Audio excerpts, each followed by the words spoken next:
Last ഒരു video പറഞ്ഞു ബിസിനസ്സിനുള്ള എന്താണ് സ്റ്റാർട്ടപ്പ് ചെയ്യുന്നത് സീറോ എന്നായിരിക്കും. അത് ശരി, സ്റ്റാർട്ടപ്പ് ചെയ്യുന്നത് സീറോ ആയിരിക്കും. അതുപോലെ തന്നെയാണ് നമ്മളെല്ലാം വന്ന് സ്റ്റാർട്ടപ്പ് ചെയ്യുന്ന വെച്ച് ഒരിക്കലും പറ്റത്തില്ല. പോകുന്ന വഴിക്ക് ഡേ ബൈ ഡേ ഓരോന്ന് ആഡാക്കണം. അത് ഡേ ബൈ നമുക്ക് ആഡായിരിക്കും. കാരണം നമ്മളൊരു സംഭവം ഇപ്പോൾ മനസ്സിൽ 60% അതിനെപ്പറ്റി അറിഞ്ഞിട്ട് ഇറങ്ങാൻ നേരത്ത് പിന്നെ പോകുന്ന വഴിക്ക് ഇറ്റ് മീൻസ് നമ്മളത് ഡെയിലി റുട്ടീനായിട്ട് ചെയ്യുന്നതായിരുന്നു നമുക്ക് കമ്പയർ ചെയ്യാൻ പറ്റും. കമ്പയർ മീൻസ് അങ്ങനെയല്ല, അതേ ഫീൽഡിലുള്ളവർ അവിടെ എന്താ ഉള്ളത്, അവരെന്തൊക്കെ അത് ചെയ്തത്, അത് നമ്മൾ ഡേ ബൈ ഡേ നമ്മുടെ ലൈഫിൽ അപ്ലൈ ചെയ്യുക. ആ ഒറ്റ ഓപ്ഷനുള്ളൂ.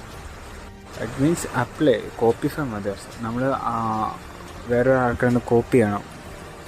ഇത് ബിസിനസ്സിൽ വെരി വെരി ഒരു ഇമ്പോർട്ടൻറ്റ് തിങ്കാണ്. ഒരു തിങ്ക് ഓൺ ഇമ്പോർട്ടൻറ്റ് ഡിസിഷൻ നമ്മൾ എടുക്കുന്ന ഏറ്റവും വലിയൊരു കാര്യമാണ്.